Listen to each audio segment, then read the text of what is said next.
السلام عليكم ورحمه الله تعالى وبركاته. اخباركم؟ لاباس عليكم؟ بخير؟ نتمنىكم ان شاء الله تكونوا باحسن الاحوال نتوما وجميع افراد العائله ديالكم.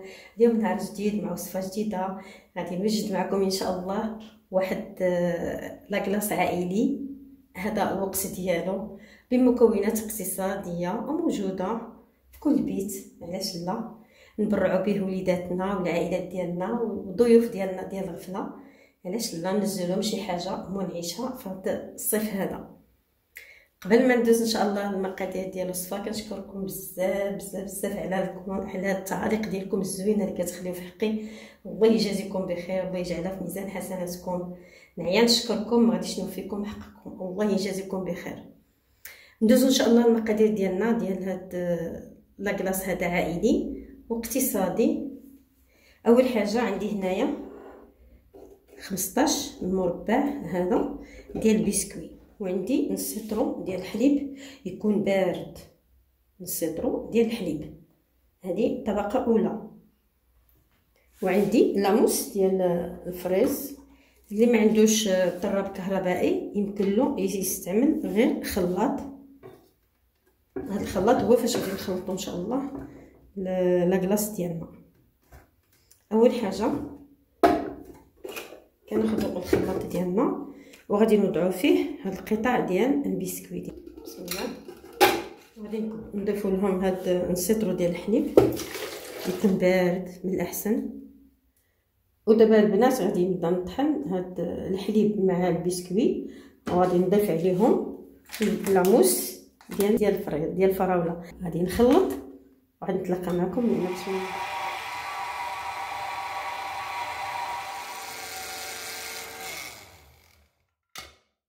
هانتوما البنات، ما قطعتش معكم الفيديو حتى عقد لينا الخليط وانا كنخلط في الخلاط. هانتوما كتشوفوا حتى كيوقف الخلاط لراسو، يعني ما كيبقاش ديك الفراغ في الوسط. دابا في هذه المرحله كيكون الخليط ديالنا واجد. هنا البنات خديت قرص دائري على هذا الشكل هذا ولبستو بالبلاستيك الغذائي، ومن بعد درت له الالومنيوم وغادي نحطو هنا في الطبق اللي غادي يدخل المجمد. دابا غادي نصب الطبقه الاولى. بسم الله.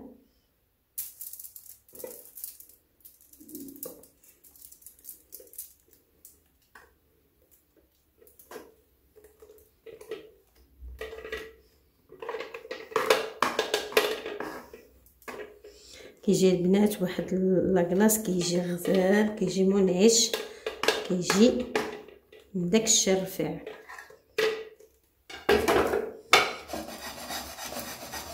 كتشوفوا هذه الطبقه الاولى. دابا غادي نغطيه بالبلاستيك غذائي وغادي ندخلو المجمد، وغادي ندوز ان شاء الله باش نوجد معكم الطبقه الثانيه. عندي فيها نص لتر ديال الحليب، عندي واحد دانيت كراميل، عندي واحد فلون كراميل، عندي 15 قطعه ديال البسكوي نفس البسكوي، وعندي علبه ديال الشونتيني نفس الطريقه. ناخذ خلاط، غادي ندير فيه ناخذ خلاط وغادي ندير فيه البسكوي ديالنا، نضيف عليه الحليب. بسم الله.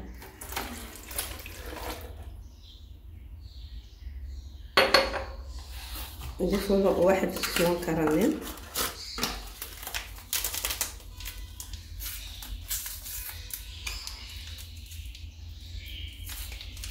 كيجي هاد الكلاص البنات كيجي غزال. وغادي نبدا نخلط، نضيفو واحد دانيت كراميل ها هو، وغادي نكملو الخلاط. هاد الدانيت مع الفلون تيعطي واحد النكهه، واحد المذاق غزال. غادي نخلط حتى يعقد بحال اللي درت الطبقه الاولى، حتى كيعقد الخليط ديالنا. نتلاقى معكم ان شاء الله.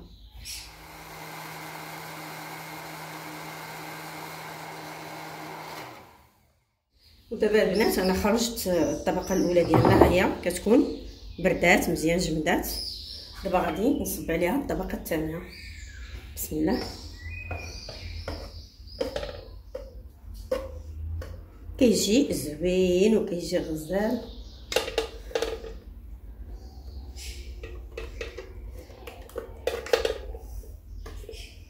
دابا الجو سخون كيبغي الواحد باش يبرد.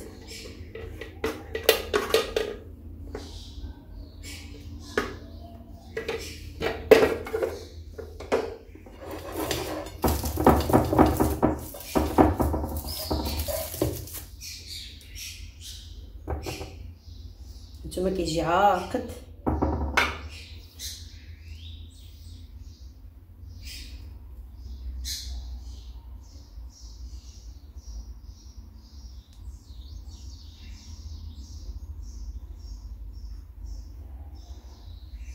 وغادي ندخلو ان شاء الله حتى هو المجمد حتى يعني يبرد ان شاء الله مزيان ويقبض راسو، ونتلاقى معكم بالشكل النهائي ديالو.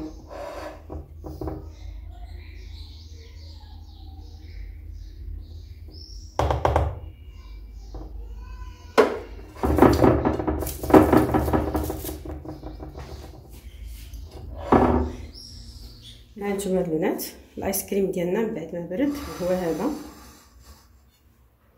انا خرجته من الثلاجه. دابا غادي نديرو طبق ديال التخليل.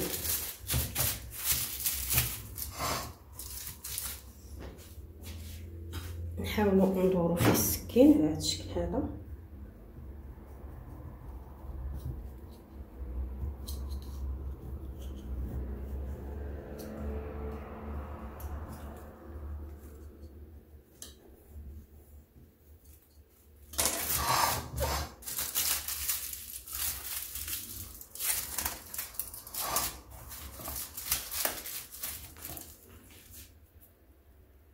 هانتوما البنات غادي نزولو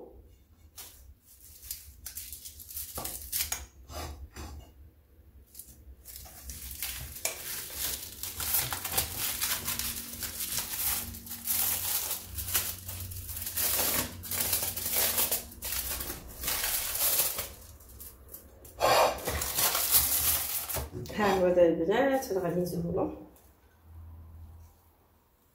بشويه على هذا الشكل هذا.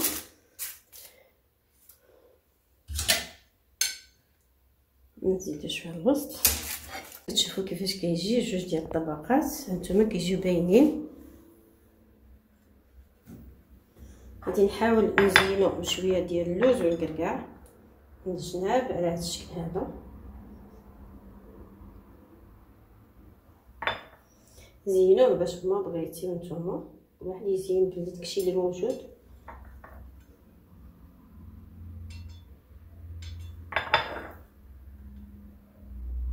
كيجي غزال من بعد ما خليته 4 ديال الساعات.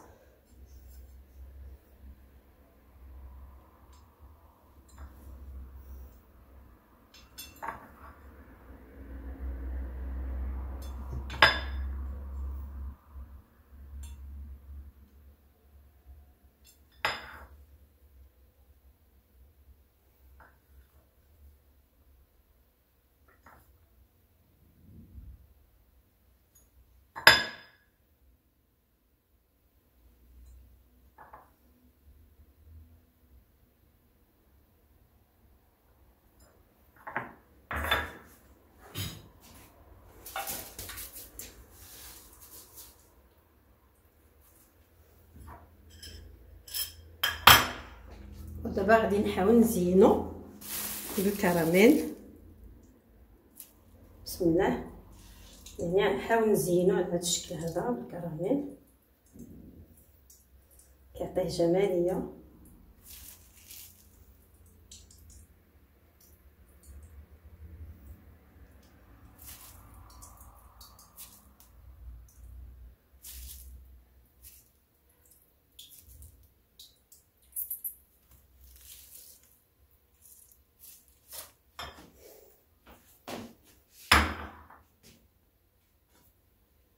هانتوما البنات كتشوفوا هذا هو الشكل النهائي ديالو بعد ما زيناه بشويه ديال اللوز والكركاع محمر وزينته بشويه ديال الكراميل.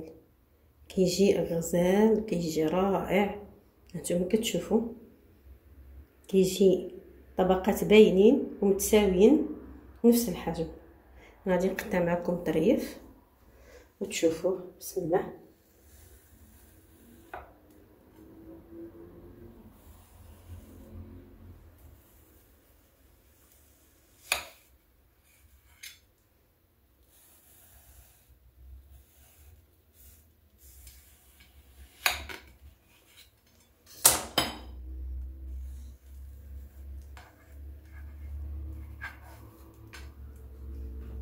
هانتوما البنات، هانتوما شوفوا كيفاش كيجي.